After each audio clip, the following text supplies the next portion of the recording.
Citizens of the Grateful Nation, thank you for tuning in again. We really do appreciate it. We're here for another great episode of the I'm Doing Great podcast. Before we start, we are obviously going to pitch some of the people that we're working with, some of the sponsors who keep this show alive. Go to SonoranDefense.com and use our code IDG10 at checkout for 10% off. And Sonoran Defense is a great place for you guys to go to get all of your stippling needs, some of your gun accessories. There's an excited guest that we have in the studio today. But yeah, go to SonoranDefense.com. Another great sponsor of the show, a new sponsor of the show who we're still waiting to get our code for. So until we do, just go check out their stuff. And then when we get the code, we will let you guys know. That is Van Man Shop. And I said on the last episode with Lucas that it was 100% grass-fed beef tallow. It's actually 100% grass-fed bison tallow that they use in their bison and honey bomb. So I'm really looking forward to that. Third sponsor, hey, Nimi Skincare. And we have someone in the studio today who's really going to be excited to start using Nimi Skincare. Gina? I am very excited for Nimi Skincare. I'm very excited to try a new clean skincare brand that doesn't give my money away to woke corporations.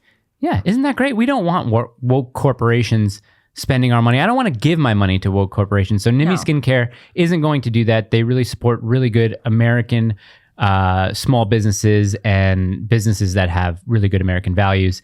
And if you go to their website, nimiskincare.com, and use our code IDG at checkout, you get 10% off. So great. Isn't that great? That's so great. That's so great. Yeah, now listen, we have obviously a special guest in the show for today's episode. This is Taco. He's my dog, my wife's dog. She got him first.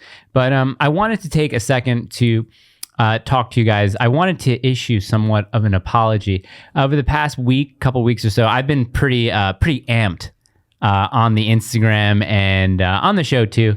And I'm not trying to turn the Grateful Nation into a Catholic nation. That's not really something I'm trying to do. But I think a lot of people are excited that is what is seemingly happening. But what I wanted to apologize for was just going a little bit too hard on the followers, on the viewers. And Gina obviously doesn't deserve any of that because she probably is getting messages like, what's going on with Mike? I don't watch the show anymore because of Mike. Do something about it. Gina has her own gigantic Instagram that's where she probably pays the most attention to, right? I assume. Yeah. Are you okay with, and I would assume Gina is okay with me kind of like not running the Instagram, but posting a lot to it, because if she wasn't, she would say something. Gina is not a timid person. So she would 100% confront me and be like, hey, stop going nuts on Instagram, which I'm sure you've said in like a little bit more, what is the word? Statesmanly like ways where you're like, hey, maybe diplomatic way. Yeah, diplomatic. Yeah, that's the word I was looking for. Maybe give it a little rest. Yeah. I don't want it to be divisive. I've just seen other conservative influencers who like are just constantly fighting with their followers. Like, and usually it's the flip side. It's like a Protestant who's always fighting with their Catholic followers. Yeah. I am all for discussing theology. I'm all for, not necessarily, I mean, I guess for lack of a better word, a debate, but I don't want it to end up being divisive. You know? Yeah, no, and obviously, like, this is something that is really great with our show because we are two different personalities. So some of what works on the show is some viewers and some listeners and some followers. It's almost like the old Hannity and Combs. Like, people are like, I love Mike, I hate Mike. They still listen because they want to hear something dumb that I say and be able to comment about it. And yeah, I was really excited about like, I'm going to start banning people. That's what I'm going to do. I don't take back the ban that I did on the show last week. I stand by that ban. I won't apologize for opinions I hold or positions that I'm standing firm in, but what I will apologize is the way that I interact with the guests. I think I went a little overboard and was just a little bit too high tea in that regard. So to all you guys who are listening and who are watching, I do apologize if I was rather uncouth or maybe a little bit too much in any interaction that we had. So that was... You know that video I sent you, Rock and Sand? Man, that's a really good one. For all of the... I mean, I don't know if there are any others listening. This may have been a mistake bringing Taco on the show. I am... No, look at that face. Look at that stinky face. Could never be a mistake. But I don't know if there are any other people out there who grew up Protestant like me, but like I told you many times, I'm very interested in Orthodoxy. And that video I sent you is so good. Yeah. It's really, Taco, really good. You so really if have to stay in the bed. I think he has a... Just don't pet him. I think he smells maybe the breast milk. Yeah. And he's just, for those of you listening, there's a little stinky mouth rat right in front of me, and he's a good boy. He's good. He's so good. Okay. Stay in the bed. Okay. Don't look at me. No eye contact, Taco. No eye contact, Taco. See, the thing about Taco is, which this show will be mostly bulk Pitbull talk. And, no pun intended, but you and I, we really don't have a dog in the fight because none of us have a Pitbull currently. I'm a little bit more biased because I did have Pitbulls. Right. Right. So that's, I do don't love have a dog in the fight. every Pitbull that I've babysat or hung out with. I love though. People are like, oh, you don't even have a Pitbull, dude? What are you talking about? Like, why? How come you don't have a Pitbull? Well, because when I met my wife, she had 2 dogs. So we didn't want a third. And we didn't want to bring this dog who we have no idea who's violent. Who's inherently what kind violent. Of temperament it has and who raised it. We didn't want to bring that into the house. His breath is. This is why we have Taco. Taco's breath is really bad. No, I know. Okay, so let's get into a couple of things that you wanted to talk about first. So Gina went to the premiere of the Candace Owens BLM documentary. How was that? It was really good. It was really good. I knew it was going to be great. I know that Candace was supposed to release that documentary around the same time that What Is a Woman was released, but I think she ended up kind of going back to the drawing board because I think around that time the tax forms, like the BLM tax forms, were released. Right. And I have to say, we all know that BLM is a scam. We all know that they took $80 million of people's donations and not a single cent went to Black communities. But I think it was actually quite shocking to learn where that money went. Oh, bye, Taco. He's going to have to, I'm just putting him on. You think he's okay down there? But I'm going to miss him.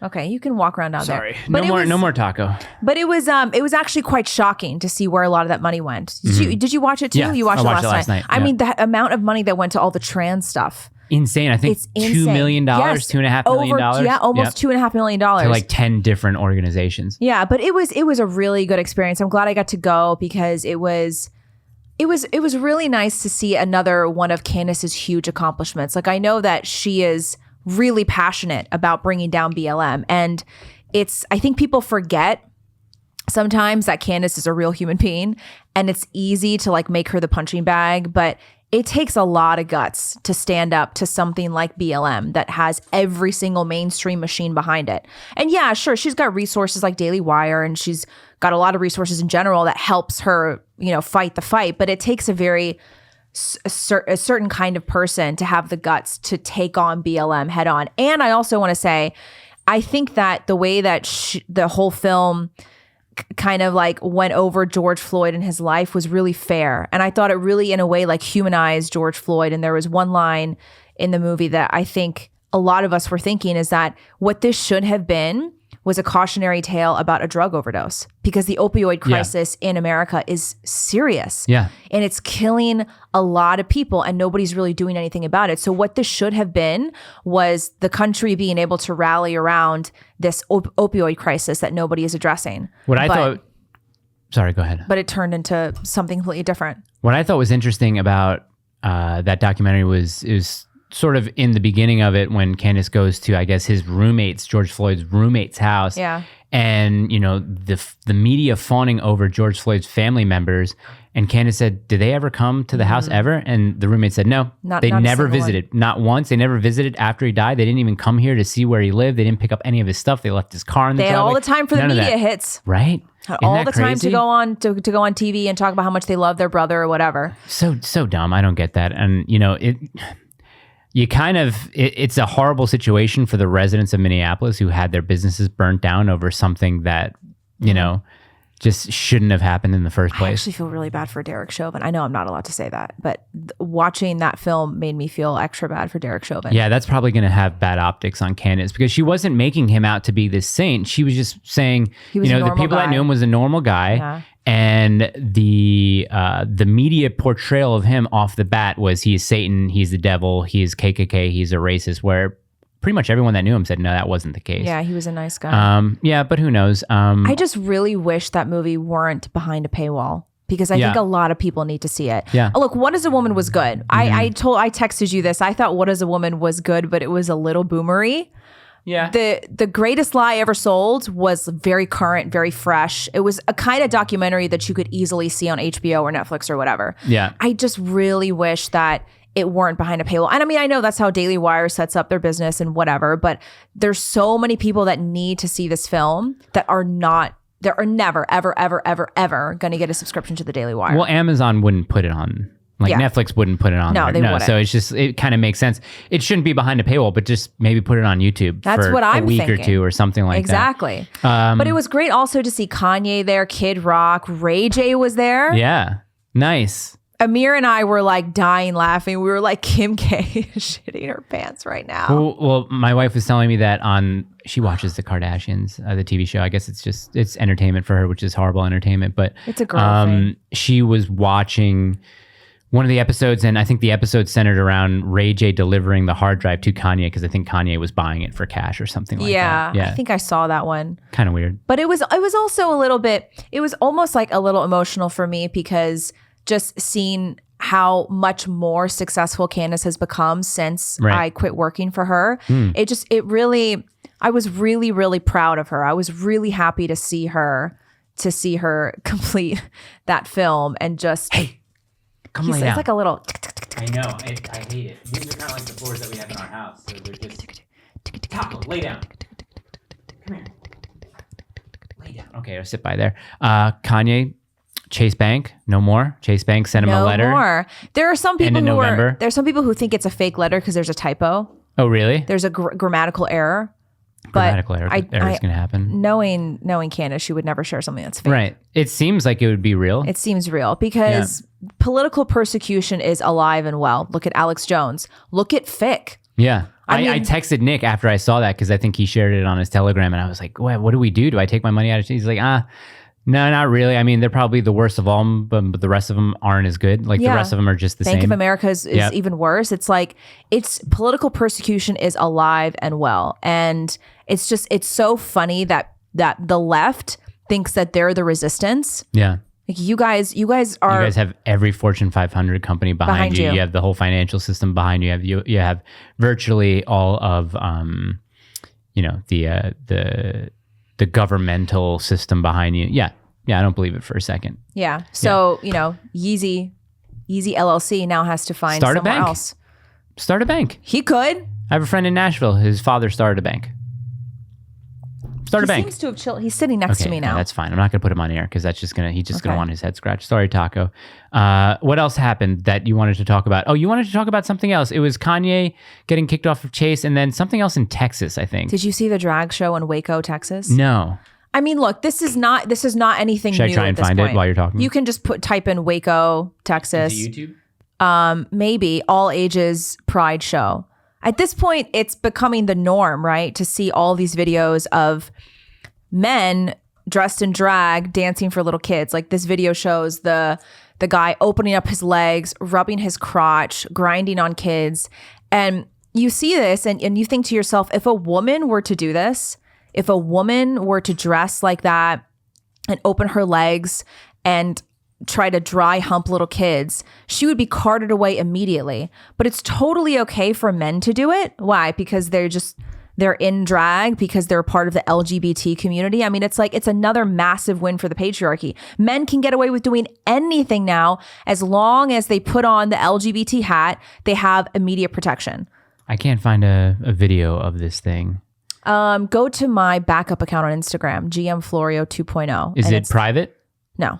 Okay, hold on. Okay. Yeah, then you can toss it up there. I mean, it's just, of course, the bigger, not the bigger, but just as important is the fact that parents are allowing it to happen. You look at the video and all these parents are like filming it and they're laughing and they think it's so great.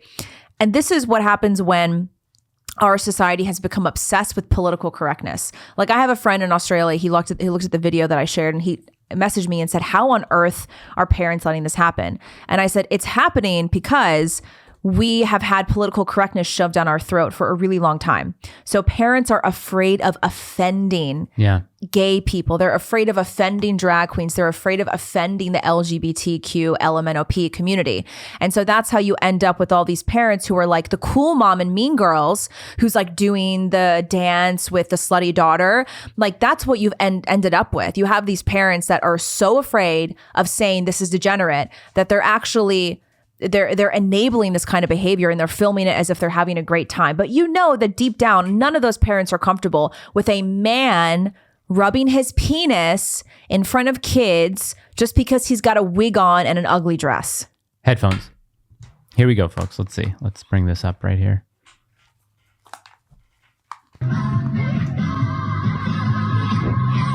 Drag queen Harlot Hussey performs for children all age. Oh my goodness.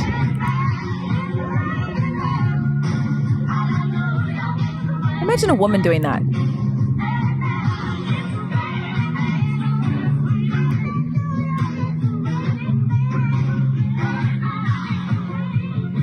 It's not even good.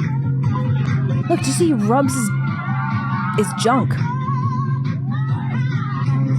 Collecting money. Collecting money from children. Look at the dad. Look at that fat dad.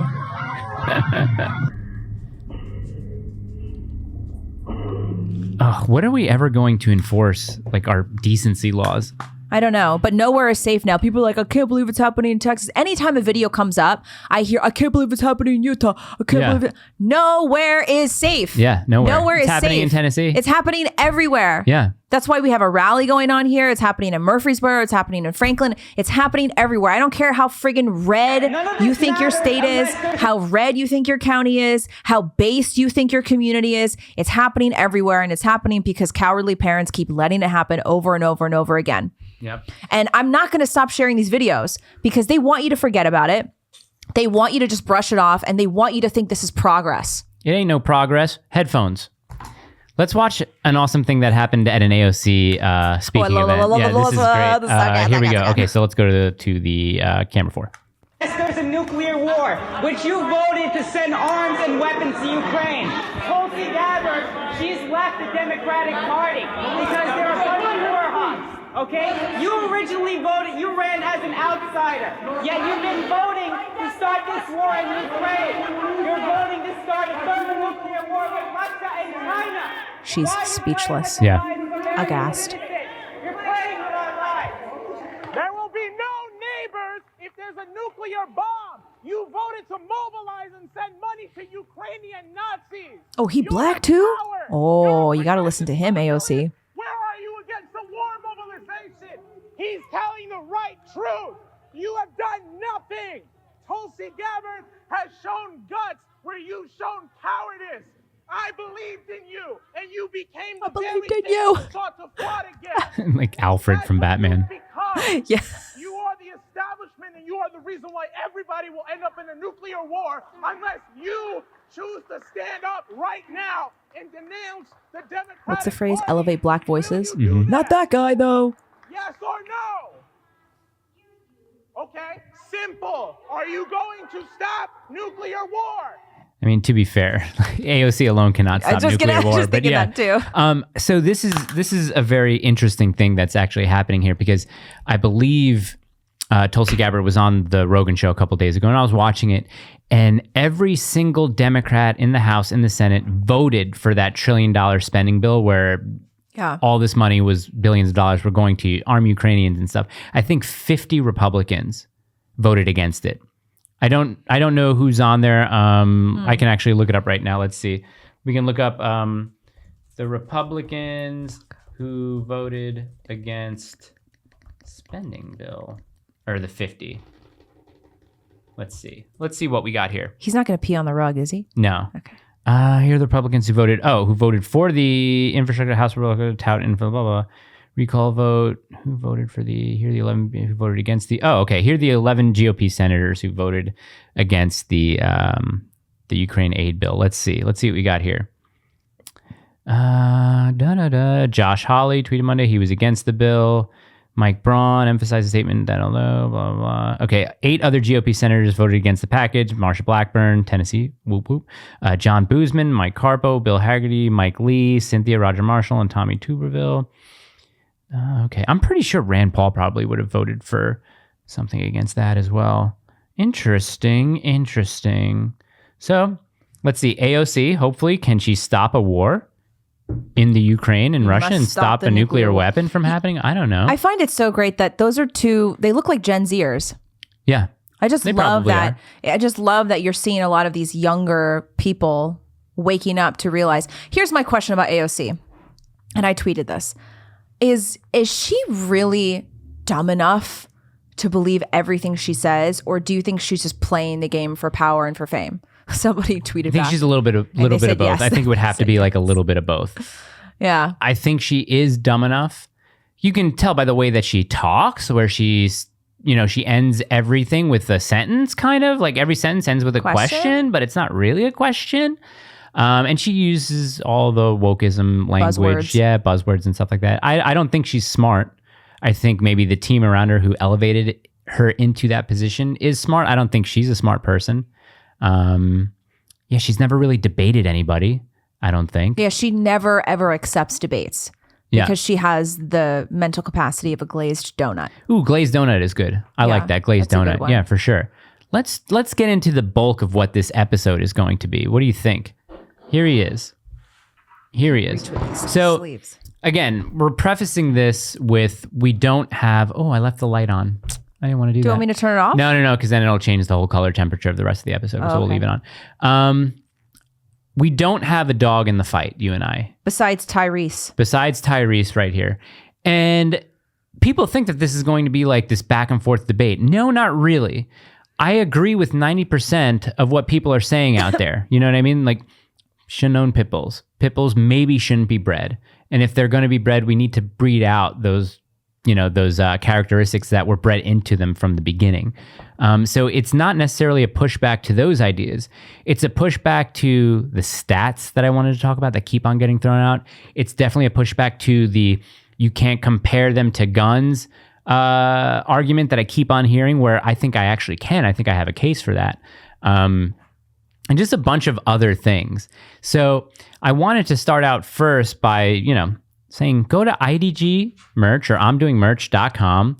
You can get your IDG Pitbull Apology Gun Club tee. It's unisex. Look at the back of this thing. It's freaking awesome. It's got a pity and a bump helmet here, and you can wear it to the range. You can wear it while you're doing some cool tactical stuff. But definitely go to I'mDoingMerch.com.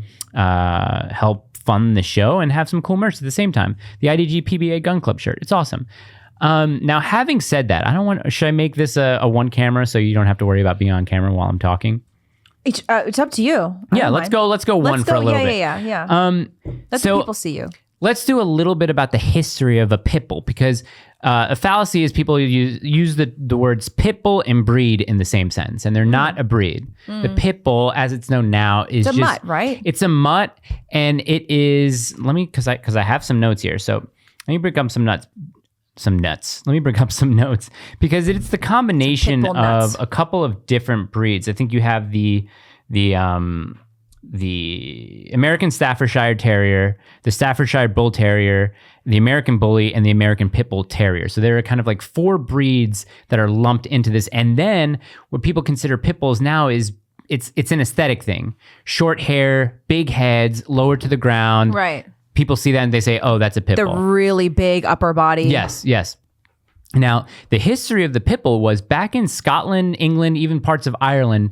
This dog, they took basically the bulldog and they were breeding it with terriers. So they wanted a little bit of like the agility and smarts of a terrier, and they bred it with like just the bulkiness of the bulldog, the bite power of the bulldog. And what these dogs were used for initially were pitting bulls. Was essentially they would have these sort of fights where they would have these dogs versus actual bulls, and it was almost like a fight to the death, and it was pretty inhumane as it started out. And even when you had some pit bulls in America, there was this belief that before butchers would butcher bulls to get meat, they thought that if the bull's blood it's almost kind of like the adrenochrome. You know what I mean? With the kids, if you scare the kid, it'll have properties to the blood that will help you live longer. Like vampire blood. Right, like vampire blood. So it was thought that if the pit bull was able to frighten this bull to get its,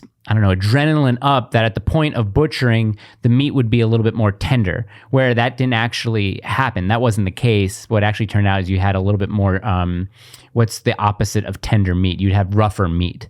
Tough. Tough meat.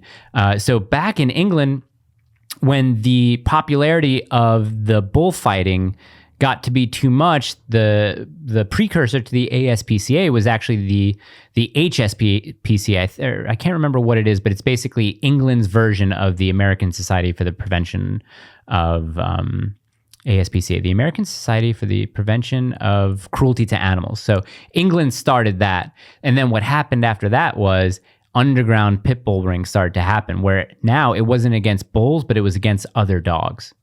So these dogs were bred to be dog aggressive, never human aggressive, because that would have been just kind of like a bad investment to get a dog who would kill you when you're trying to stop it from fighting another animal. So they bred them specifically to be dog aggressive.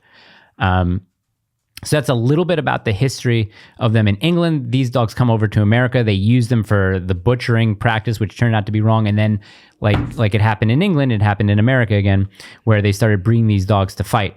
Now, what happened in America was, especially later in this century, I'm going to kill this dog. Why? Because he keeps on making the rat-a-tat noise. Yeah. Like, he's got to stay over there. It's so annoying. Anyway. You good boy, Taco. Yeah, but they started using like cattle prods and other methods to make these dogs more vicious to each other. So these are an inherently dangerous dog to be, not to be had, but a dangerous dog that now exists because of horrible breeding practices. So in regards to the pit bull problem, what I think I have to address, and I think what everybody would agree with, I would think, but a lot of people don't, is that the pit bull problem in America is ultimately a result of human irresponsibility. That's what I think. It's not like a thing where Rottweilers have been bred for centuries, purebred, the same thing with German Shepherds, because they're just as dangerous dogs, but these pit bulls were bred to be specifically hostile and aggressive towards other dogs. And now that you have little babies who are just tiny humans, they don't really know how to act around these dogs. That's not a good thing either. So I think we as a society have failed these dogs. Earlier on, I think, people could have stepped in to have seen this like they did in England and said, hey, we got to stop this. But what happens when you make legislation banning a breed of dog is you get these underground rings that pop up. You get a criminal element that wants to take advantage of these laws that criminals don't pay attention to anyway. There's a financial gain to them. So I think at the start, we have to talk about that. What do you think so far? Honestly, I don't even know how any of that's relevant. What do you mean? Like, I'm not someone who's like, okay, let's get into the history of pit bulls and talk about how that's why we shouldn't ban them, because it's a failure. It's a failure of society. Like, here's my thing with the whole argument, like, well, it's because of the irresponsibility of humans.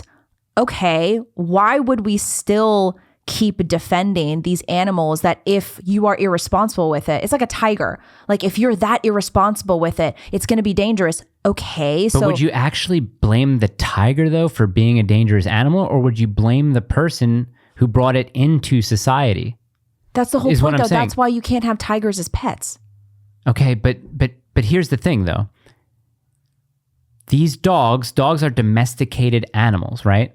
A lot of pit bulls that exist today weren't bred specifically to be fighting dogs. What you have now is you have a bunch of different types of, it's probably over 20 now, 20 different like types of dogs that you would consider pit bulls just by looking at them, right? Yeah. These dogs have been in homes for a very long time and haven't been causing, I guess, a lot of damage as... I don't know how to say this because I'm trying to figure out. I'm not trying, like, I'm getting the Mike is simping for the pit bulls thing, and I kind of am in a way. I'm going to remain very calm during this because if I go off the if I go crazy, I think it doesn't really help my case. But what I want to say is, and we can bring it now to the how can you compare it to like a gun, an inanimate object, or anything like that. And this reminds me of a case that happened earlier in the year where a guy got into a verbal argument with his neighbors. This guy never had a history of violence, whatever, and then decided to go back into his house, grab his rifle, and murder his two neighbors in cold blood, then go back inside and kill himself. Oh, that was the one that John showed us because the wife just died of cancer or something. Right. So you could say to yourself, oh, this guy never had a history of violence, like people say about their dogs. Oh, my dog's never had a history of violence. But then people will say, well, a gun is an inanimate object, and we also have the constitutional right to have one. Mm-hmm. Does that make a murder okay? No. Right, exactly. So when I say, listen, it's not the dog's fault, I'm not saying, does that make it okay that dogs are murdering people? No. I'm separating the fact that there is a mind behind a gun. There has to be a human mind behind a gun, correct? In order to operate a gun There has to be a human mind that operates it, right? A gun's an inanimate object. Yeah. Okay. I know you're having trouble following this. I'm honestly having trouble following. I am blaming the mind of the person with the gun because every time a mass shooting happens, what happens? The left will say, this is a gun problem. Right. The right will say, this is a person problem. There's a mind behind the gun. We should treat the person rather than the object. Correct? Okay. It is society's fault. It is humans' fault for having bred these dogs in the first place. Okay. So I blame the person who is not intelligent enough and ignorant to bring this type of dog that just because it looks cute, just because they want to rescue a dog, and maybe because they want to change a dog, maybe because they want to rehabilitate a dog, still should not be doing it in the first place. There's a very few amount of people that exist in this country that should own pit bulls. I think if you have a rescue, if you have a sanctuary, cool, you should be able to do that. Also, what happens too is it's this weird thing. When you go to a shelter to rescue a dog, what do? They make you fill out a form, right? And they say, hey, can we get some references so we can call some people and, talk to them and see if you're all right to handle this dog? They don't ask these people, does he have a lot of space in his house? Does he live in an apartment building? They just want to see if they like. You're accidentally making the case for regulating the breeding of these dogs because I'm not accidentally making the case. I am actually agreeing with regulation. What I'm not agreeing with is maybe banning the breed altogether because BSL legislature hasn't worked. So you do think that that the state should regulate? Yeah, I wouldn't. No, because I would have to think about this even longer than I have because it's only been a week that I've been thinking about it. But it's only been a week you've been thinking about pit bulls. But if no, seriously, because into this episode leading up to this, because also I want to say, obviously, I don't like it when kids die. I don't like it when kids get mauled to death. Well, obviously. But people think that I do. People think that I do. They don't actually think that, They actually think that I do because these are the same people that send DMs to me saying, oh, well, I can't wait till your kid is mauled by a pit bull. It's these things. And that's the hypocrisy. That's what I want to talk about. They're using the language of the left to make their case against pit bulls. They're not comparable because dogs are not inanimate objects. It doesn't matter, though. It They are does. not humans. That's the thing, okay? Listen. Yeah, they're animals. I'm going to bring this stuff up, okay? They're animals. They are animals. So do you not think the state should regulate the ownership and the breeding of pit bulls? I think the state should educate. I think the state really should educate. But why educate and not regulate? Because you just said that you think that 99% of pit bull owners should not own pit bulls. How are they going to regulate that? Are they going to go to homes and take pit bulls away? No, they're going to make it illegal to own pit bulls unless you have a special license or something. If you make it illegal to own pit bulls, people are still going to have pit bulls. That's the exact argument of the left for making anything illegal. You can't use that argument to not make laws. No, you're using the argument to make it illegal. Because if that's the case, then why make murder illegal? Because people do it anyway. But you're making the case and supporting the idea of banning pit bulls and making them illegal. No. Correct? I'm saying that I think the state should regulate it. Right. And you're saying that the state shouldn't because people are going to do it anyway. But if that's the case, then why should we regulate murder? Well, no, murder is totally different. Okay, well then why should we regulate anything? Why should we have laws for anything if people are just going to break the law anyway? Well, I'm not saying it because of that. I'm saying there's going to be an incentive for criminals to break this law. There's an incentive for criminals to break the law, and because they make a lot more money selling heroin on the street than they would if it were legal. I get that. I don't think you're understanding the point that I'm trying to make. Okay, we have to separate human beings from these dogs. I don't necessarily know. Let's say that we do this, right? We eliminate pit bulls. Let's say we got rid of pit bulls, snap of a finger tomorrow. You mean future breeding? No. All together, we go through eugenics. We go through every house. We kill all pit bulls. We get rid of all of them. I'm not advocating for that. No. This is a hypothetical situation. Okay. If pit bulls account for 60%, 70% of dog attack related homicides or murders or whatever, what's left with that 30%? What do? Do we go down the line and we start banning Rottweilers? Do we start eliminating German Shepherds? Do we start eliminating Belgian Malinois as well? Because a lot of the people that die are senior citizens and babies, right? And young children. Also, a lot of the people who die from dog attacks they die from either breaking into people's houses. They die from the police canines that kill them in any sort of situation where the police canine is dispatched. Do you want the other breeds? What do you do about the other breeds? So my concern is when you start regulating types of breeds that people have because of the potential that they could be dangerous. Potential. I think all we're going to be left with is golden doodles, Shih Tzus, and Chihuahuas. And is that... You wouldn't though. No, but is that the idea of liberty in America? where the state is going to say, we're going to take away your ability to own whatever dog you want to own. Yes, because I'm not a libertarian. The state does play an important role with regulation and promoting the good. Well, so promote the good and educate, but you can't promote... I'm not a libertarian to where I'm like going to say, well, it's not the state's job to decide what to tell you what to eat and what not to eat. It's not the state's job to tell you how to live your life. It is the state's job to promote the good. It is the state's job to regulate certain things that are particularly dangerous, that are particularly harmful to people's lives. That's the thing, though. And you can't use an argument of like, oh, well, then it's just going to be a slippery slope and they're just going to get rid of all the dogs. Okay, so let's take out the slippery slope aspect of this, and let's look at the numbers purely, because if stats are going to be thrown at me, I want to throw back stats at them. If the state is supposed to sort of impose the good, what was the language that you used? The state is meant to promote the good, at least educate citizens on what is healthy, what is not. More people in America. What's the one of the top 3 causes of death among humans in America? Obesity, right? So it would make sense that the government would at least try to educate its citizens and say, listen, guys, this stuff is killing you at incredible numbers per year. Maybe think about what you eat. The death by Pitbull statistic is a non-statistic. Okay, I have these numbers. Let me just look at this. I'm going to walk you through the stuff that I was walking through, and we can talk over this because they could hear us. This right here, this website, it is fatalpitbullattacks.com. And it goes back, it says right here, it goes back to 1883. Let me make it a little bit bigger. So what I did, I said, okay, there's 688. I went back to the end of this first page. No. I went back to the end of this first page. I think it goes down to like 288 or something, or 260. So 286. That goes back to January of 2007. So that means that 400 people were killed by pit bulls in the last, 15 years. Okay. So when I did the math, you average that out, it came somewhere around, I don't know, like 24 per year. Okay. 24 per year. And that's on average. So some years there were more, some years there were less, right? So now if we look at this, people will say, well, 6% of the population is responsible for 60% of the pit bull, the dog murders or whatever it is, right? Okay, that sounds bad. But when you think about it, there's 6 million pit bulls in America, something like that, quote unquote pit bulls in America. That number, 26 per year, it's not an epidemic. It's not something that you look at it and, you hear about it because it's young kids, so you have an emotional response to it. But if you're looking at it purely from the numbers, and I know this is the thing, like the leftists will throw stats at you and say, look at the numbers. But I want to be able to throw stats back at people, say, look at these numbers. I just want you to think objectively and be honest about this.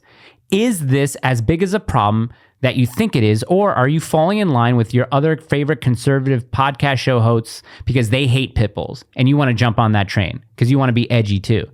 Because I think you're being a little bit dishonest if you're going to say, this is a major problem, we need to kill all pit bulls, when here's another one, deaths by lightning. About 20 people each year in the United States, 100 more are injured. Again, not pit bulls, it's lightning, it's weather. But when it comes down to the numbers, you have the same chance of being mauled to death by a pit bull as you do getting struck by lightning. I will concede that it's not an epidemic. Right. But okay. I don't think it needs to be an epidemic for the state to regulate it. That's my argument. Here's the point that I'm going to make. I know you want to finish it, but here's the point that I want to make. I want to bring up a couple more statistics, okay? So let's talk about this. This is the number of people who die in pools every year, right? Okay, pools are inanimate objects. Let me finish this. Every year in the U.S., approximately 3,700 people die from unintentional drowning. Nearly 900 of them are children and adolescents of 0 to 19. So this is almost at a factor of 50 more than pit bulls or lightning strikes, right? Now you have accidental deaths by guns. There were 2,700 unintentional shootings by children, resulting in 765 deaths from 215 to 220. Okay, so if you divide that by 5, it's a little bit more than, it's probably about like 120 per year in that last 5-year range. I get that. I understand that pools are inanimate objects, as are guns. Lightning, it's not inanimate, but it's an act of God, whatever. It's weather. Yeah. So they're not comparable. The point, they are. Only as far as the numbers are concerned. Because pools don't have a mind of their own. Only as far as the numbers are concerned. When people say, and they get so fired up about the pit bull problem and about how many deaths they cause, which isn't really a lot per year. And I'm not discounting the people who have died from those. I'm just saying, looking at it from a purely statistical point of view and now a moral point of view. Because if death makes you upset by things that can be possibly avoided, You would fill up your pools, you would put your guns away, you would keep your cars parked in their driveways, and then you wouldn't have pit bulls. You have to be honest across the whole board. This is the problem, though, is that looking at it from a purely statistical point of view is an inherently liberal stance. And Michael Knowles does a really good job of hammering this on the show. He says the idea of science and data and statistics and relying on numbers, that's from the Enlightenment. That is an inherently liberal position. Because if you're talking about it, especially from a conservative perspective and the role of the state, you cannot just look at numbers. You have to use prejudice, a word that Edmund Burke uses a lot in his writing, prejudice, common sense. You have to use wisdom. You have to use a lot of these human facilities that we have been convinced by the Enlightenment don't rule us. So the Enlightenment trying to convince people that we are foremost rational and reasonable and logical human beings. That's not the case at all. And that's why it doesn't help to just focus on, we're just going to look at the statistics. If you just look at the stats, it's not an epidemic. I concede it's not an epidemic. However, I don't think it needs to be a statistical epidemic for the state to step in and regulate. Because if we were just going by the numbers, I mean, that's not... But here's the thing. I've been told if it saves one more life, why wouldn't you do it? Why wouldn't you? If it saves another life of a kid not drowning, why wouldn't you cement up your pool? Again, this is the thing. You cannot compare inanimate objects. We're talking about death. With animals. We're talking about death. No, we're talking about the whole picture because you can't only talk about numbers. That's my point. But I'm not. I'm using the numbers just to say, like you said, you concede that it's not like an epidemic. It's not this huge problem. But now that we're talking about deaths and kids being killed or accidentally being killed by something, I want you to be, not you in general, but maybe to the people that are watching, I want you to at least be able to be consistent, where if you hate kids being killed accidentally, you cannot hate one way that they're killed versus the others. You can't compare animals to inanimate objects. You can't, because animals are. They don't have human minds, though. No matter how much you raise the dog the right way, no matter how much you get it. Like that family, they had the two puppies from a very young age. No matter how much you think you do the right thing and you raise them the right way, animals will always have a mind of their own. Here's the question. And if some animals, like pit bulls, I mean, you can't deny that whatever the history of the breed is, whatever the history of raising them, whatever the history is of what we use them for, you can't deny that these animals have a unique propensity for just snapping and for violence and for killing and mauling in a way that other animals don't. All animals have that in them. All animals have that propensity, but you can't deny, it's silly to deny that these dogs particularly have more of a propensity for violence and mauling than other dogs do. No, so that's been proven to be unfounded. So that being said, you can't compare the accidents that happen in pools, the accidents that happen in guns, to a living animal that has a mind of its own that in many ways can't be controlled. This came from a study in Denmark. BSL, breed-specific legislation, had no effect on dog bite-related injuries. It did not reduce the number of severity of bite-related injuries and had no impact on public safety. The study's results were in alignment with numerous other studies that have concluded that BSL is ineffective. So, like you said... Wait, what? BSL legislation is ineffective at curbing dog bite-related accidents, dog mauling. This is from Denmark? This was a study that was done in Denmark.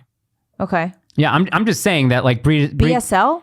Breed-specific legislation. So like banning types of dogs. Okay. What I'm saying is, like a gun is an inanimate object. I obviously understand that. I'm not going to use you as the example. So I'll make a fake you who's sitting right there. What's stopping me from pulling out my gun and shooting it in the face? What happens if I stab? Nothing's stopping you. But again, the gun is not committing the What if I kill violence. you with my hands? What if I strangle fake you over there? What does it have to do with pit bulls? It has to do with pit bulls because we are talking about the human mind is the cause of this problem in the first place. No, the human mind is not the cause of those two pit bulls mauling those kids to death. No, it's not. It is, because it comes from generations of people creating these animals in the first place. So what? That's what I'm talking about. Because you cannot blame the animal. That's what I'm talking about. You're not blaming the animal. You're just regulating. No. I'm talking about the people in the audience, the viewership. What they do is they blame this animal. So they act like it's a pack of pit bulls who are roaming the streets like the Old West and just attacking people Nobody at will. actually thinks that. They do, Gina. No, they You don't. cannot... Listen, one of the greatest things that I've learned was imparted to me by my wife is that you have to lower your expectations for people, because people are the worst thing on the planet, and you can't go around thinking that everybody thinks just like you and everybody has great intentions. They don't.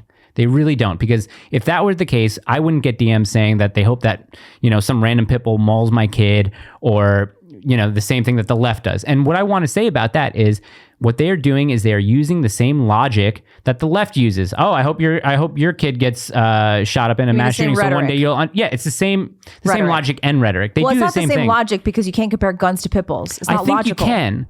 I think because here's the thing. I wanted to talk about the constitutional. Here, let's bring up this Matt Walsh here headphones. This is going all over the place, and I don't want to show the video because I don't want to get the YouTube video taken down. But listen to the audio. Here it goes. Big Bad Briff says, I work with dogs, and I agree with Matt that they are a more risky breed of dog. I've met plenty of great pitties over the years, and I love those individual dogs. I would hesitate to own one because they have become so overbred and so irresponsibly bred. And that is more risky to own a pit bull now. That's because you can't know what terrible traits have been introduced into their bloodline. Unless you go to a responsible breeder, you can't guarantee that the dog you're getting is of good temperament. It's a much different breed than it was 50 years ago. Pitties were not bred to be aggressive to humans originally. It's sad because they can be wonderful family dogs. The breed has, in my opinion, been irrevocably ruined, though.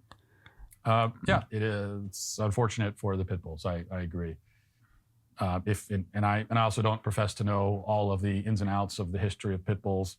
Really, I'm as you know, I'm a basic common sense guy. I'm a simple man in a lot of ways, and so I just look at the information that's around me, and I draw conclusions that I think are pretty common sense conclusions. And so when I look around and I see that, almost every single time someone is mauled to death, it's a pit bull. 26 times a year on average. And I look at the statistics, it tells me everything I need to know. See, he can use statistics there. Matt Walsh can say, I look at the statistics. Yeah, but it tells he's me looking at everything else, know. Including the statistics. He's not only relying on the stats. Same. Neither am I. Neither am I. And I'm also interpreting this information in the context of my belief it's on us, that human beings are of infinite greater value than dogs. I agree with that as well. Human beings are of more infinite value, or are of more value than dogs. Yeah, of course. Yeah, so that's why they should be regulated. And since I believe that, when I see that there's one breed of dog that poses a unique Pitbull's not a breed too either, so he's kind of wrong there. Right. But I get his point. But that's semantics, though. You know what he's saying. No. He's not if pit anyone bulls. says, well, what about the poor pit bulls? Like, I don't care. I mean, I care more about the people. That's it. I care about people too. I don't want to listen to that anymore. I care about people too, but it's just also like this weird. It's a weird meme. It's a weird meme that I don't get. I don't understand it. And I wanted to talk about the constitutionality part of this as well, because this is probably going to be a take that a lot of people don't agree with. So let me try and flesh this out as much as I could. You're not going to say the Constitution protects pit bulls because of their way of defense, are you? No, I think that pit bulls should be rolled into the Second Amendment because. Oh my God! Because You're kidding, because right? here I'm not kidding. You're kidding. And I want people it's a joke. He's trolling us. I'm not. No, I'm not trolling. He's trolling us. I want you guys to actually think about this, okay? Because oh my gosh. The argument is, well, I have the constitutional right to a firearm to protect myself. Okay, tell that to someone in New York. Tell that to someone in Illinois. Tell it to somebody in LA who's denied the right to conceal a handgun, right? If the Constitution gives you that right, why aren't you allowed to conceal a weapon? I mean, you can. Are you legally allowed to? No. Now, what I say is that the Constitution has been responsible, but it has been used to do a lot of bad. The Constitution was used to push the initial Roe versus Wade decision. It was used to promote the Dred Scott decision. It was used to take our health care away for Obamacare. So just because something is a constitutional right, I don't care about that. My rights come from God, irrespective of some piece of paper that was written down by our founders. Now, the one thing that I do appreciate that our founders used was in the Declaration, where it was the pursuit of life, liberty, and the pursuit of happiness. Or pursuit of private property. Pursuit of private life, liberty, and the pursuit of happiness. Yeah, private property. Where I say to myself, okay, the Constitution allows me the right to bear arms. I live in a state, not me, because I currently live in a state that allows me to do that. And even quote unquote allows. But let's say I live in New York. I cannot protect myself. So if I want to go to the next best thing, maybe I get a dog. Maybe I get, You know, maybe I get a big pit bull or a mix or something like that. Or a tiger or something like that, right? Or yeah. Sure. Now the state says, they come to me and the state says, you can't own that now because we don't like the breed of that dog, because this dog, even though there are 6 million of them, they kill 20 people a year, and that's bad because they look mean and they look bad and they kill babies, and that's bad, which it all is. All that stuff is true. But why should we allow the government? I understand why you do, Gina. I really do understand that the government should promote the good. They should regulate things for our safety, for our protection. But I don't want to give them the whole stick, because we know what happens when we do that. So I want to say, you know, and I'm relating it to guns again, just because I think there is an argument to be made.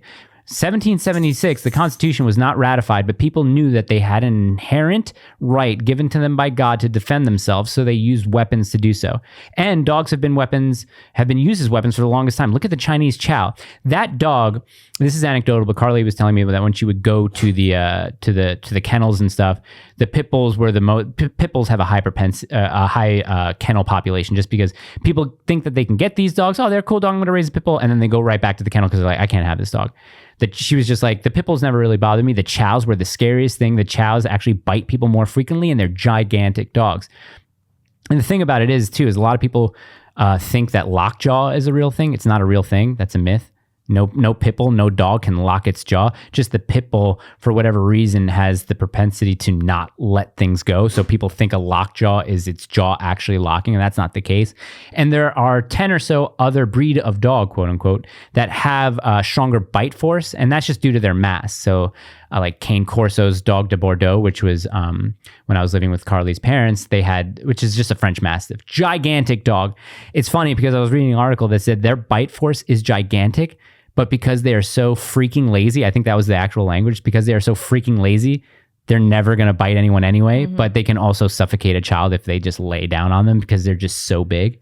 So that's one of the arguments that I wanted to make and relate it to the Constitution. I don't care if you have a constitutional right to something. That doesn't matter to me. It really doesn't. Yes, it does. I don't think it does. It does. It matters to you. It matters to me? Of course it does, yeah. Why would it matter to me? I think that these rights are bestowed to us by God.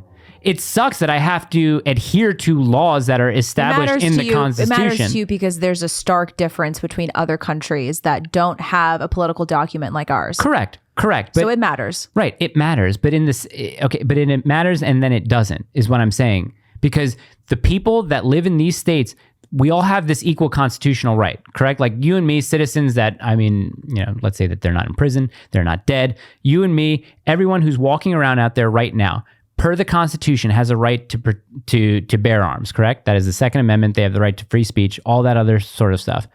Why then have some people have their speech silenced? Because of corrupt politicians. Why then are some people not allowed to? Some people wouldn't think that they're corrupt politicians. That's what I'm scared of. I'm scared of the government coming in, banning this breed, and they won't stop. They'll go down the line. I'm telling you, I'm worried about that slippery slope. We talk about slippery slopes actually happening. I'm worried about that. Yeah, why not? You're comparing the slippery slope of gay marriage to drag queens, to pedophilia, to dogs. Yeah, because I can.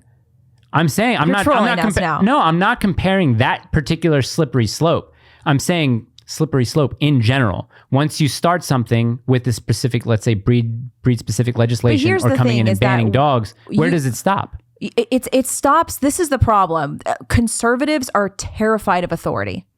They're terrified of it. I don't think so. And you're saying you're scared of it right now because where does it stop? They're just going to keep going. Yeah, this is why you have to elect. But I'm of the intelligent mind, though, that I would agree. I would agree with them telling me Pitbull's not a good idea. You're not letting me talk. This is why it's important to elect moral people, because this whole idea of like so many conservatives are afraid of allowing the state to have power.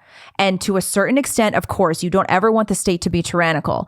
But this whole idea of, well, you can't, the state shouldn't tell me what to do. The state shouldn't ever be involved in my life. Well, that's not what the founding fathers had in mind. Yeah, of course, the state should not mandate a vaccine that you don't actually need. The state should not shut down your small business because they don't have the right to do that.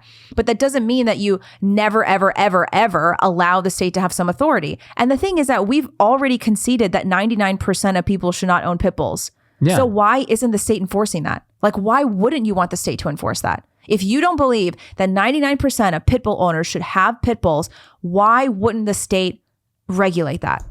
Well, because I'm thinking it's an educational thing first. You go ahead and you ban the breed right now. I don't think the repercussions from that are going to be good. I think if it starts with better education and people, there's been good education that's been going on, but people don't care. It's a fallen world. So social media sucks too. So you think that the government should spend money educating people? No, I'm not saying it. I'm not saying spending money. I think there should be some sort of plan in place to at least try to educate people. So you think they should educate people but not regulate? Maybe education leads to some sort of regulation. Okay, so we should regulate. Because the thing is, if I'm saying maybe. I don't know. If we're saying that 99% of pit bull owners shouldn't even own pit bulls, Gina, then how do we regulate death? How do we regulate death? I don't understand that question. Because my main point is eliminate pit bulls. Let's say you eliminate dogs. The chances of being mauled by a dog are now 0, right? We got rid of that problem. How do we then attack all the other types of accidental deaths that can happen now? Nobody's asking you to do that, though. Why not? If it saves one life, that's the rhetoric. If it saves one life, why not cement the pools? Why not lock up the cars? I don't know. Why not hide all that? Why not compare inanimate objects to dogs? Household cleaning agents anymore.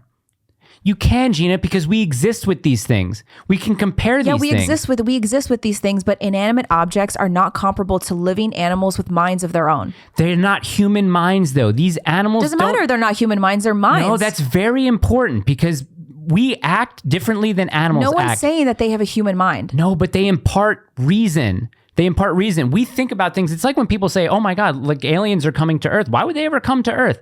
You are thinking about that from a human perspective, from a human reasoning, from human logic, from a human conscience. But I'm not talking about a dog having a human perspective. No, but you can't deny that a dog has a mind of its own. But dogs don't kill people because in similar ways and reasons that people kill people. They don't. So what? Yeah. So how can you regulate that? Only by eliminating them. That's what I'm saying. What do you mean? Of course you can regulate that. No one's saying that a pit bull kills a child because that's what the meme is. That's what the meme is. Nobody is actually saying that a pit bull kills a child for the same reason that a murderer kills it, like a human murder. That's the meme. It's a meme, Mike. Right. It's a meme. That's the larger voice that's being heard. Hold is what I'm saying. That's a meme. Okay. No one actually believes that a pit bull is sitting there thinking to himself, I'm going to murder a child today. No one's thinking that. They do. But even You're giving people too much credit. But even if this dog doesn't have a human mind, that doesn't mean that you shouldn't regulate it. That's not a reason to not regulate it. Why? Because so what? How many animals have the ability to kill a human? Hippos kill something like 400 to 500 people every year in Africa. Yeah. So do we have to eliminate every animal that could potentially kill a human? No one says you have to do that. Why not? Why not? Yeah. What do you mean, why not? Why not? Why shouldn't we regulate every animal that has the ability to kill a human? Every animal has the ability to kill a human. Does a chicken? I don't know. Does it? I don't know. A bird? A sparrow? Maybe. A worm? So you're actually saying that regulating pit bulls would open the door to regulate all animals, because you can't say that in good faith. A lot of animals. You can't say that in good faith. I'm saying it with good faith because I'm talking about expanding the idea of once you regulate one thing, what is stopping the government, as we know, from regulating everything else? Then why would the government regulate anything? How come the pit bull advocates want to eliminate only one particular breed of animal and not every other animal that has the ability to do it? Because you can't deny, which you've conceded many times, that these animals have a unique propensity to violence that is not comparable to its counterparts. That's why. Okay. And that takes common sense. Yes, but you don't have to even setting aside the statistics, it's common sense to say that these animals have a unique propensity to violence and mauling children than other animals do. That's what stops the state from regulating sparrows and chickens. No, from they killing wouldn't people. though. They wouldn't though, because they don't have that same ability. So you eliminate, like I said before, you eliminate all pit bulls. You still have 40%. The rest, the remainder of the people that are killed by dogs from dog attacks. Right, but those dogs don't have the same unique propensity. Doesn't matter. It's going to happen every year. Yes, they do. Doesn't matter. It's going to happen every year. It matters. Yes, it matters. The whole reason is that, again, these particular dogs have a unique propensity for violence and mauling kids, and that matters. So you've eliminated that now. People still die every year from that. What do you do about it? Because what you do about it is those dogs don't have the same propensity. But what do you do? No. Those dogs are gone. Pit bulls aren't killing. Okay. Pit bulls aren't killing people anymore. Okay. German Then it's Shepherds, solved. Rottweilers, Dalmatians. No one's saying they don't kill kids, But Mike. what do you do about that? Because if you eliminated just one dog from doing that, what's stopping you from doing it to the other dogs Common that are sense. doing that? Common sense. So you're just going to, not you, but so people are then just going to allow, okay, we got rid of the pit bulls, they're fine, but if a German Shepherd kills a kid, that's This is fine, why we're you not have going to deal with people it. with common sense. Yes. Yes, common sense. What? Yes. That doesn't make any sense. It absolutely makes sense. No, because it's again, these dogs have hypocritical. no, it's not. If you care about saving lives, you can't stop at saving lives from one thing and not care about saving lives from all the rest of the causes. It doesn't make sense to me. No one says you don't care about that, though. No one says that we don't care about kids dying in pools. No, I'm not talking about pools. I'm not talking about pools. Okay, I'm we still don't- talking about German Shepherds. No one's saying that we don't care about kids being killed by German Shepherds if we acknowledge that this dog in particular has a unique propensity for violence compared Let's just to the say German I acknowledge Shepherd. that. You're absolutely right. They do Right. have that propensity, even though it's not been proven, though it just happened. That's not what I mean. No, it just happens. I'm talking about breed-specific legislation. That doesn't curb dog attacks specifically. But let's say this pit bull does, quote unquote, that quote unquote breed of dog has that propensity too. We've eliminated all the pit bulls, right? Pit bulls are 6% of the dog population, but commit 60% of the violent crime, whatever. That 40% that's left now is committed by other dogs, correct? That's still happening every year. So you don't have 40 people dying from dogs. Now you have about 15 to 20. They're dying from other breeds of dogs now. Yeah, that's a lot less. That's a lot less. A lot less. But what do you do about that? Because people are still dying is what I'm saying. And if you were honest, you would say, I'd get rid of those breeds too. No, you don't. You don't have to be honest like that. No, I don't understand how you can do that. I don't understand how if someone's honest, if we wanted to ban alcohol, right? Yeah. Like let's just say we wanted to ban alcohol, it's responsible for all these deaths. Wouldn't you want to say, okay, I want to ban tobacco as well because it's responsible for, hundreds of thousands of these deaths due to cancer? Is it though? Because I don't think it is. I think that a lot of the cancer that so-called comes from like smoking, lung cancer, I honestly don't think it's necessarily from This is a tobacco. hypothetical question. 100,000 people die from alcohol-related deaths a year. 45,000 people die from smoking-related deaths per year. You ban alcohol, you eliminate those 100,000 or the possibility of it, Okay. right? Do you now go and say, okay, I think we should do the same with tobacco? Or you say, no, it's different. I don't know. Again, I don't think that tobacco is the cause of all these cancers they say it's from. Here's For the- here's example, the- here's you the have thing- a lot of other countries that have way higher rates of smoking than we do, and they Right. don't nearly have as much lung cancer as we do. Right. Why? It's because of the metabolic disorder Sure. that a lot of Americans suffer from. Let's get away from that though. Let's just talk about death. We're just talking about death now. Here's the thing. I don't want to regulate guns, even though they're responsible for guns are responsible. Gun deaths. Let's just say Yeah. gun deaths. Okay, people die from being killed by guns. By a human, though, holding the gun. By other humans, right? So the logic from the left is, we got to regulate guns. We got to take away these guns. Okay, fine. That's fine. That's fine what they say. Okay. I understand that logic if I'm thinking like that. Now, what if they say, a lot of people are dying in car accidents now. Maybe, human minds behind those as well as guns, right? And a lot of it is human error and just accidents and mistakes or whatever. But there are some people that use cars to actually kill other people. Why not then go to saying, you know what, we got to take cars away from people too, because if it saves one life, I think that's worth it. And you go down the line. Yeah, and that's exactly what happens when you rely exclusively on statistics. And that's why, again, But I'm not going relying back on to statistics. hold though. on, I'm just again, talking going about back to what I was, eliminating death. well, I'm going back to what I was saying. If you rely only on statistics and nothing else, then yeah, of course, we'd have to get rid of all dogs, because then you would have to bring the number of deaths from dogs or whatever of kids, you'd have to bring that to zero. But we're not only relying on data and statistics. Okay, so you have to bring in a lot of other things, like, again, common sense. All right. And common sense, you're not going to get rid of all dogs when there is one breed, for a lack of a better word, one breed in particular that has again, I've said this phrase a lot, a unique propensity for violence and mauling. So not strawmanning you. You're okay with the other deaths from other breeds of dogs? Because they happen less frequently now. What? Pit bulls are gone. We said that we've eliminated now half of the deaths by dogs. Nobody's okay with that. That's the logic of the left. That's the rhetoric of the left. Okay, but that would be like a straw man argument saying like, okay, pit bulls are gone now. Are you okay with all the other deaths? And before you said, well, common sense would say yes because there are less deaths. So I'm not worried about those other breeds. Is that kind of like what you were saying? No. What were you saying? No, I'm saying that if you rely only on statistics and say, well, now that the pit bulls aren't around, now that you've got now 80% of the deaths by dogs are being done by German Shepherds and Rottweilers. Right. Okay, well, using common sense, if you take the bigger picture, this dog in particular, this breed, for lack of a better term, has a very special propensity for violence in a way that no other dog We're not does. talking about that anymore. Yes, we are. They're That gone. relates. They're gone. It's But they're relatable. gone. But they're gone. It's still part of the conversation, No, Mike. but we eliminated. It's still part of the conversation. But how? But how? Because when you look at the so-called statistics of the number of dogs, of German Shepherds who are killing kids now, that's not even comparable to what we just regulated, though. So But it's not.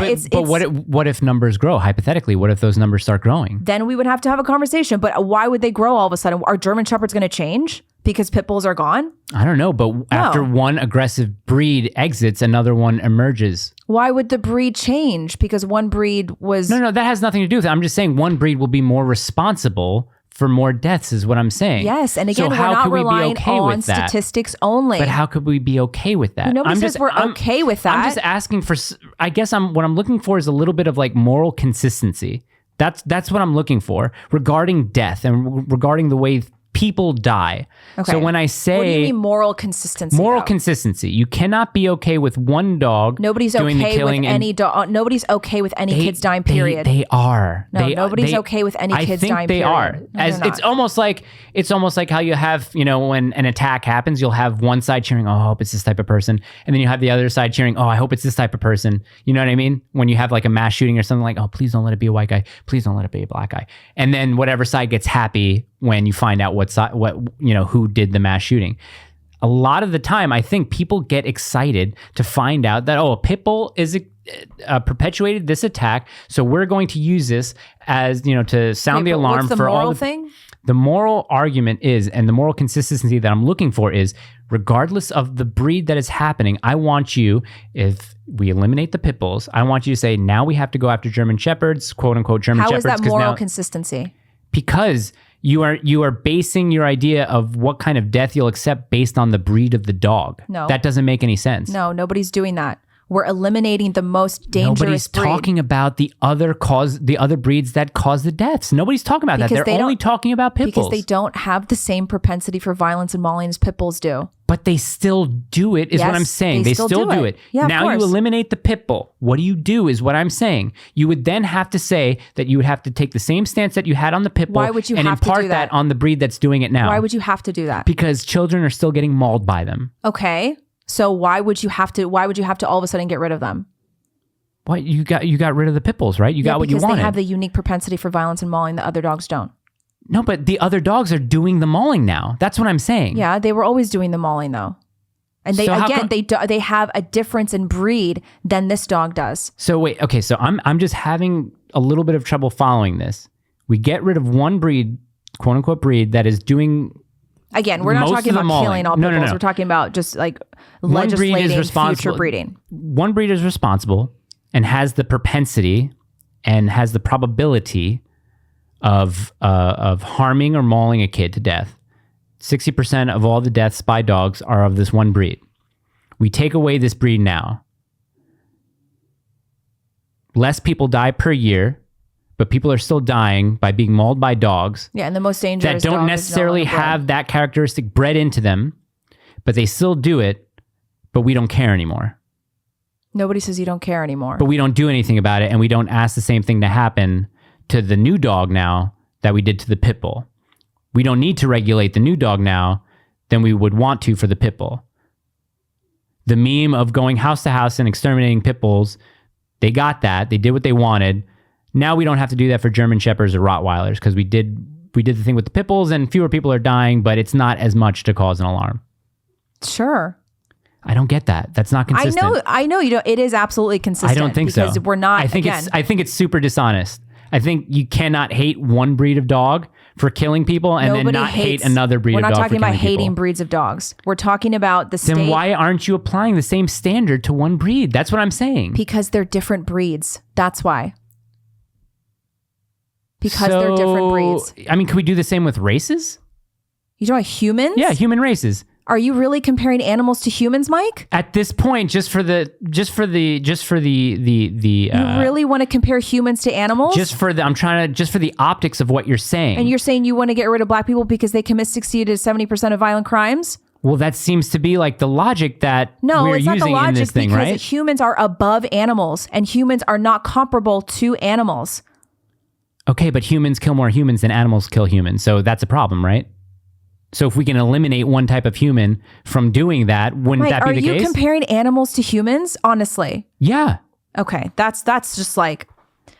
Gina, that's what they do from the beginning. That's what they do. That's literally anti-biblical. We have been given dominion over animals. I understand Humans have been given dominion over animals. So eliminate You can't all the compare them. animals that have the ability to kill people. If we have dominion over them, eliminate them. Like you said before, you said once, what purpose does having a Pitbull serve? Like, what does that serve? Are you asking me? Yeah, remember you asked me that. You're like, what purpose do they serve? I'm like, I don't know. They really don't serve a purpose. They could be used for security. They could be used as a domesticated pet. I don't know. People probably shouldn't have them domesticated in their homes. I don't know. What purpose does a chihuahua have? What purpose does an elephant have? What purpose does a hippopotamus have? Elephants kill people. We determine that as humans. Exactly. Okay. Yeah, we determine what the purposes of animals. So why not eliminate every single animal that has the opportunity or ability to kill people? Because that's not common sense. I don't get it. I know you don't get it. I really don't get it. I know you don't get it because it's one of those things that, again, I know I keep coming back to this, but it's absolutely relevant. A lot of people, including a lot of conservatives, cannot wrap their heads around electing. I'm not saying we have a lot of moral people right now in office, but we can't get over this idea of electing moral people to use their prejudice, use their common sense, and use their wisdom to make decisions for the citizens that will promote the good. I don't have a problem with that. I don't have a problem with authority. I don't have that problem. What I'm worried about. But you do because you're saying that. What I'm worried about is that authority specific to the dog question, the Pitbull question, expanding into a further elimination of liberties. Then that's what I'm talking about. Dogs are not liberties. Why not? Dogs are not liberties. Okay, now you're trolling us. Now you're trolling us. No, I'm really not. Why take away like? It's not a liberty to have a fucking dog. Why not? Why not? Is your house a human right? It's private property. This is not private property. Is it's an going animal. to school a human right? Is going to school a liberty? Is voting a liberty? Is buying food a liberty? Voting's a privilege. Why not having a household pet for companionship? Why isn't that a liberty? You really want to compare having a pet to voting? Let's not talk about comparing things. Let's just talk about what I'm asking. But that's what you're doing. You're asking Do I have the liberty in this country to have a household pet for companionship, protection, or for any other reason that I want? Sure you do, unless the state regulates that you don't have the liberty to do that. Okay. Here's another question, another hypothetical. I can walk out and I can mass murder a bunch of people in a second from right now. What's stopping the government with red flag laws, if I've had any sort of evidence or rhetoric similar to that, what's stopping them from coming and taking the guns away?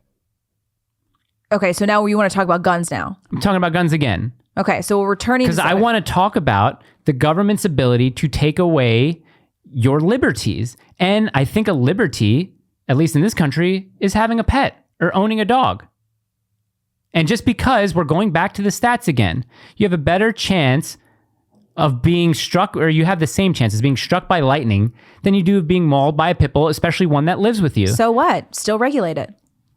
Regulate it. I don't care. You'd have to regulate the weather. Are you serious? Yes. You'd have to regulate swimming pools, which they probably do. There's zoning laws and stuff like that. No, no. You don't have to automatically regulate the weather simply because you're regulating a dangerous dog. That's silly. Lightning's dangerous. Yes. Yeah. Yeah. People know not to go out in storms and play golf because they have metal rods in their hands. They still do. Okay. Why don't you regulate those people? Why don't you sanction them and say, hey, you can't do that? Common sense. Okay. Common sense. Yeah. And I think it's educational for us to talk about most people shouldn't have these dogs by common sense. Then why wouldn't you regulate it? I can't regulate anything. What am I going to regulate? Like, why wouldn't you want the state to regulate it if you think that 99% Gina, I really think the state going house to house is not a good precedent to start taking things away from you. Who said I really anything don't. about the state going house to house? Because if you regulate that type of stuff, it doesn't just it's not just like we're going to write a law and encourage people to do this. No, you're not going house to house to get rid of pit bulls. What you're doing is regulating the future breeding of pit bulls.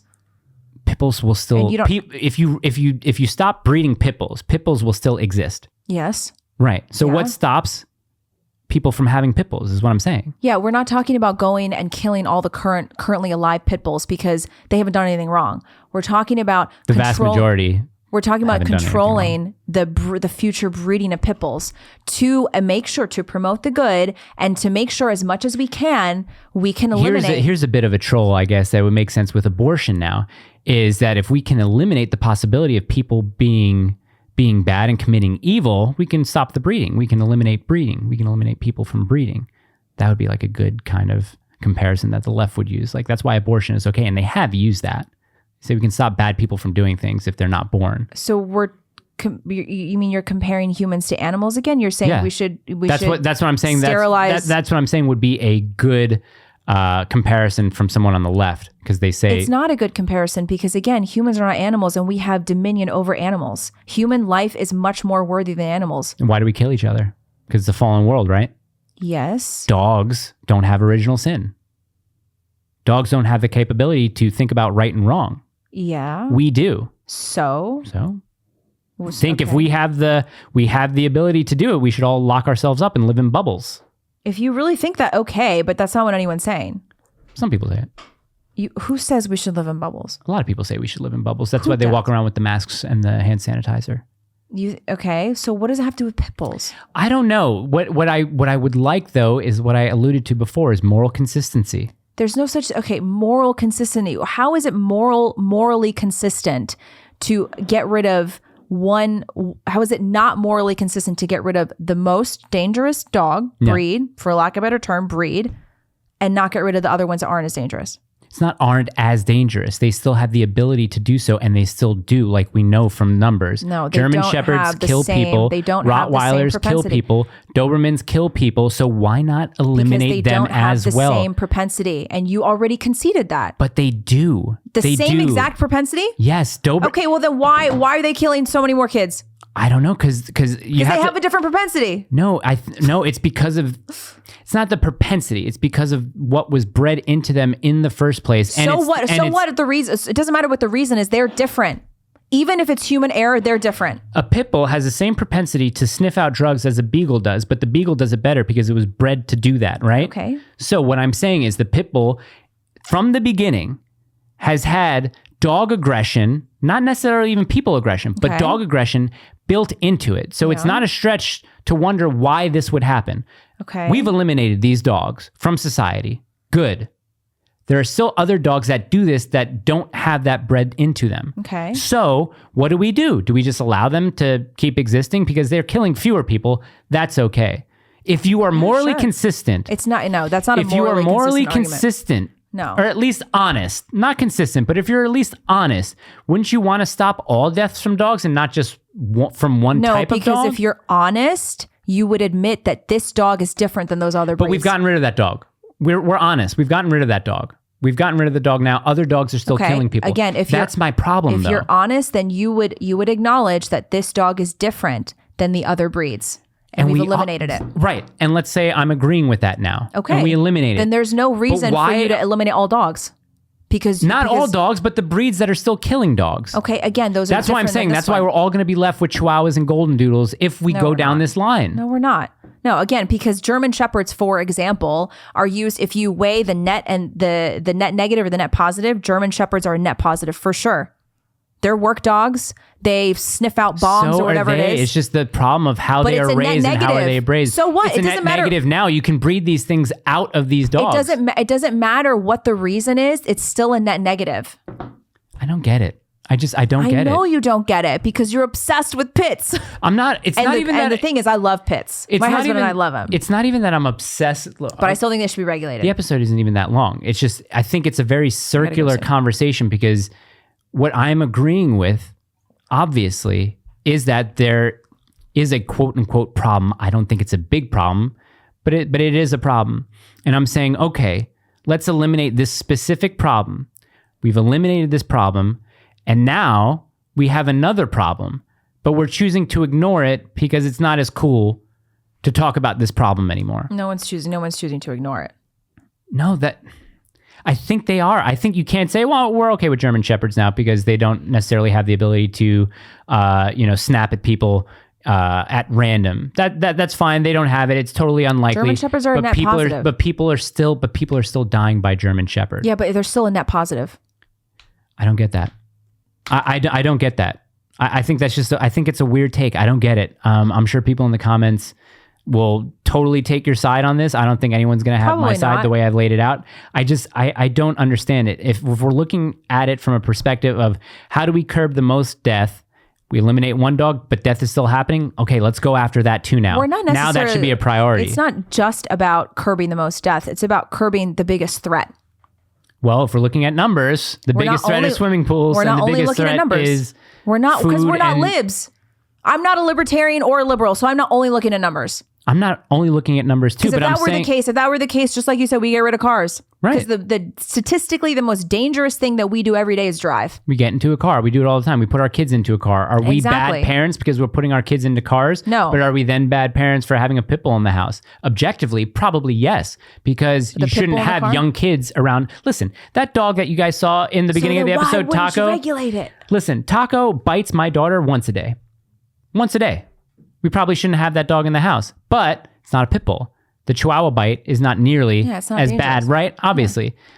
So what I'm saying is that we still do things that put our kids in harm's way that people blink at, they don't think about, because I don't think it suits their sort of meme of the day or meme of the week or trolling of the week. And I'm just saying, if I'm looking at this from an outside, from 300,000 feet above, like I'm looking at everything, right?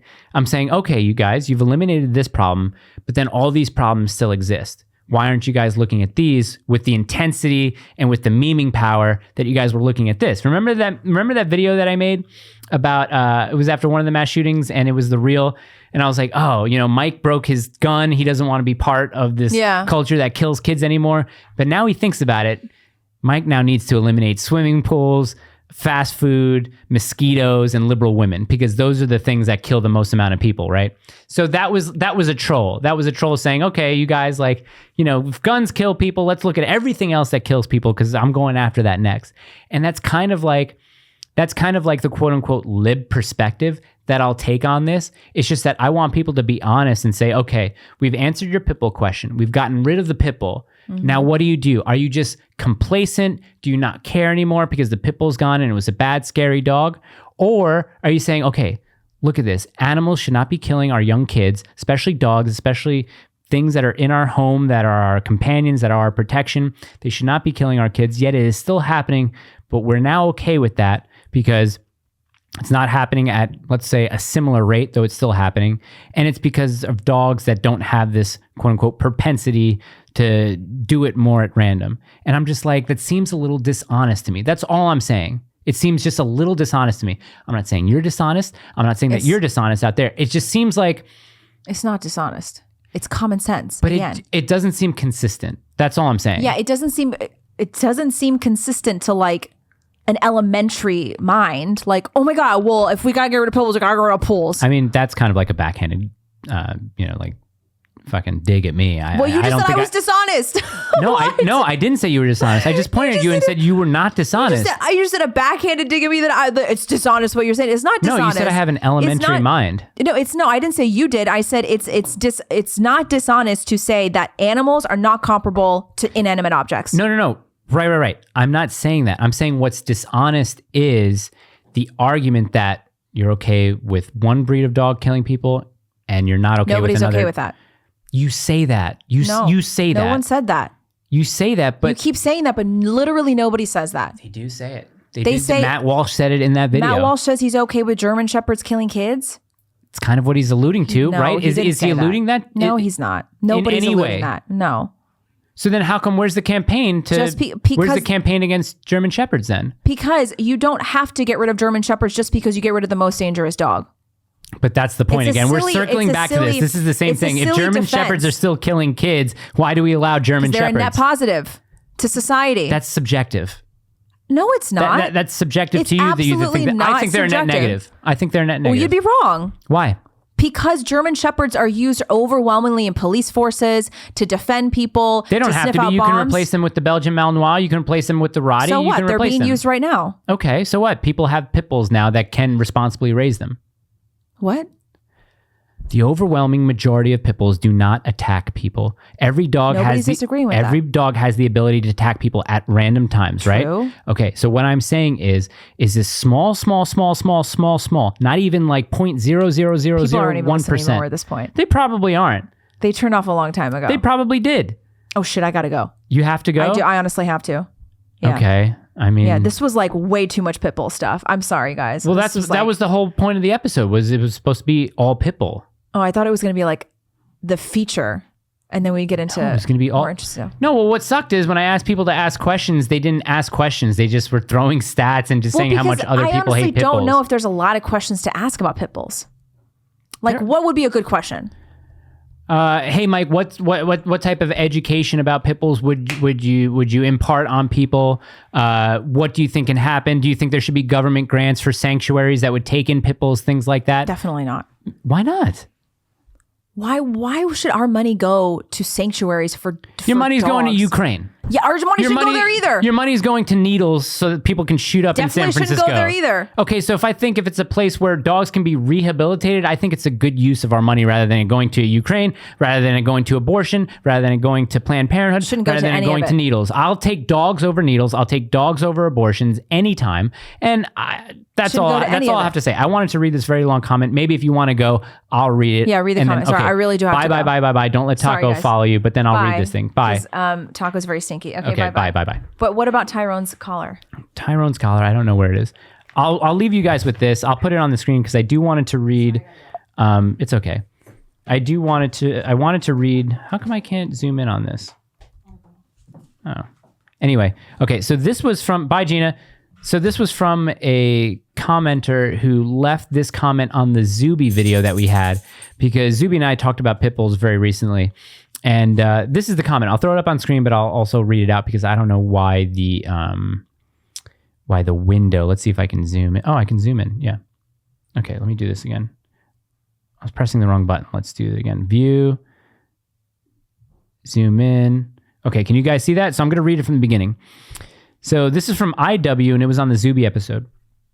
And I tried to edit this as much as I could for grammar, not really spelling or content. So I didn't really change anything you had to say, but this is from IW. I've been meaning to leave a Pitbull comment for a while now, as both sides on this channel don't really seem to understand dogs 100%. So to just dive in, Pitbulls aren't stronger than other dogs, and they weren't created to protect kids. That was a short-term fad that started after Charles Lindbergh's son was kidnapped, and that was over by 1940.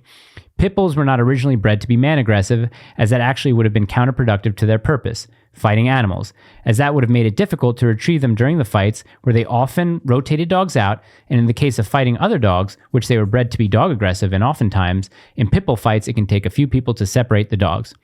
Although many breeds are dog-aggressive, the thing that makes them different is their willingness to fight to the death. Most other breeds will give up if they're losing or back off if their opponent surrenders. Larry Cohen, who is a professional dog trainer, explains this here, and he provides a YouTube link.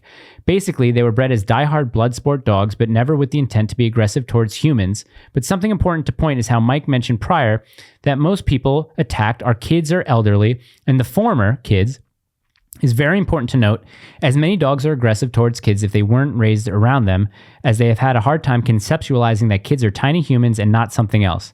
So this sets off a reaction that often is a combo of prey drive and possibly fear drive, and when dogs are scared, they attack as their defense is offense, and many dogs, regardless of breeds, are very anxious and fearful, as modern breeders often don't know what they're doing, and them thinking they got some sort of turnkey guard dog and feel affirmed because it barks at strangers, even though it's doing so out of terror and they don't know any better. I apologize for the run-on sentences, but that's as good as I can do. Often neither does the breeder. That's the beauty of organizations like the KNPV and the IPG with some Malinois, Dutch Shepherds, Giant Schnauzers, and German Shepherds, as those dogs often are vetted to some extent before they're bred. Another issue that plagues the modern pit bull is the circumstances under which it's bred. Oftentimes, they're bred for financial reasons in lower income areas with some intent to be weapon dogs by people who have no business breeding dogs, so you won't get unstable, fearful dogs that are often affirmed in negative behavior. We saw this with that cat attacked by the 2 pit bulls in PA who were owned by these 2 quote-unquote teens. Since there's millions of pit bulls in the country and many bred under those circumstances, it's no wonder we see these issues. But you'll likely never see it with the pit bull bred from an AKC pedigree, but it's very common with what I call, quote, ghetto game dogs. John Doyle mentioned German Shepherds not having this issue, although they do make up like 6% of fatal dog bites, and they're in the top 3 most popular dog breeds in America, if I'm not mistaken, with, I believe, 3 million German Shepherds registered with the AKC. So they're obviously very common, which explains part of that, but also due to that popularity, much like pit bulls today or in the 90s with Rottweilers and Dobermans in the 70s and Dalmatians, when a breed becomes very popular and breeders breed for the wrong reasons, you get unstable and dangerous dogs regardless of breed origins. A couple paragraphs left here, guys. Now, I personally, this is IW talking. Now, I personally do think the dangerous dog convo is stupid, as I'm in love with a breed called the Presa Canario, which literally became famous in the US for killing a lesbian in San Francisco. Also, if we admit the world is full of dangerous people and you don't want to be a victim, especially to multiple attackers or surprise attacks like a home invasion or even being ambushed in public like the knockout game, then a large, powerful, and aggressive dog is a pretty good idea, because as long as that dog's alive and near you, it will defend you even if, suppose, you're a victim to the knockout game, suggesting that dog's got the right genetic makeup. Your shelter probably doesn't know, to be honest. I'm not saying they're better than a gun like Steven Crowder did, but they are a useful tool that offers a certain set of advantages, and I think if your lifestyle is conducive to a solid guard dog, then you should consider getting one if possible. And he ends it with this. I don't have an answer to the Pitbull question, as I think it's a stupid question and it leads to a slippery slope. Oh, okay, so I guess he kind of did agree with me. Europeans bred dogs to fit various purposes, with most breeds having various lines for different uses, including to be aggressive towards humans, and if needed to, they'd put the mouth to the meat of a man. I do wish idiots would quit breeding garbage pit bulls, though. I agree. That gives the breed, quote-unquote breed, a bad name, but I don't know how we resolve that issue. If you think pit bulls are impressive dogs physically, you've never seen a KNPV line Malinois, Dogo Argento, Presa Canario, Central Asian Ochava, or any of the Turkish livestock guardians. Ultimately, in the minds of the average normie, what makes a dog dangerous is also what makes it useful. And really, what makes any dog dangerous is the same as a gun: the person who controls it. Now, that was from IW. That was from a citizen of ours who commented on the Zuby episode. And I obviously don't want to continue the conversation further because, you know, Gina's not here anymore. But what I just wanted to impart to you guys in the comments, I'm not going to be a reactionary in the comments. You guys can say whatever you want. You can say how I'm stupid, how I'm retarded, how it's a terribly cringe take. And I guess the final thing that I wanted to say is I do believe that, unfortunately, pit bulls were bred to just, you know, have these horrible traits in them that unfortunately people haven't been trying to breed out. So now we're stuck with these dogs, and we try to rehabilitate them. We try to take them in. We try to give them as much love and care that we can impart on them. But like I said before, the vast majority of the shelters and rescues that take these dogs in, they're euthanized anyway. So I think pit bulls are probably the number 1 euthanized dog in America. And it sucks. And it sucks for the families who have been affected by this, with having family members killed by pit bulls. I guess the only thing that I was saying was, sorry, this gun keeps on pressing against my appendix. Sorry. Was that if we are really concerned about the deaths from dogs, I think it would just be honest to look at all dogs who are doing it, even though, let's say I concede to the idea of there's one umbrella breed of dog who is doing it more. Why not look at the others? I just think that's honest. And again, I don't have to relate it to guns, or I don't have to relate it to swimming pools and all that other stuff. And I don't have to talk about statistics. What I just think it is, and Gina disagrees, I think it could be a slippery slope by the government or the state. I know it's not a conservative point of view, because I know I sound like a libertarian here, and maybe that's the only libertarian take I'll ever have, but I don't think that it is a good idea for the state to tell us what type of dog we are allowed to have for a seemingly small problem. If 1,000 kids, if 2,000 kids per year were being killed by pit bulls, yeah, I would definitely say something has to be done by this. But it's almost a non-statistic, and I know that sounds horrible, and I know that sounds inhumane, and I know it sounds like I don't think of the people who were killed by these dogs as people, just numbers. But I have to be honest with myself too. I have to look at it both ways. If I'm concerned with dogs who kill people, I have to look at all the dogs. If I'm concerned with the stats about how many people are dying due to dogs versus due to swimming pools, I would want to look at those at least equally and say, what can we do about this thing? And what can we do about this thing? And I'll end it there because obviously it's probably gone too far and you guys have switched off by now. So again, thank you guys for listening and we'll see you again next week.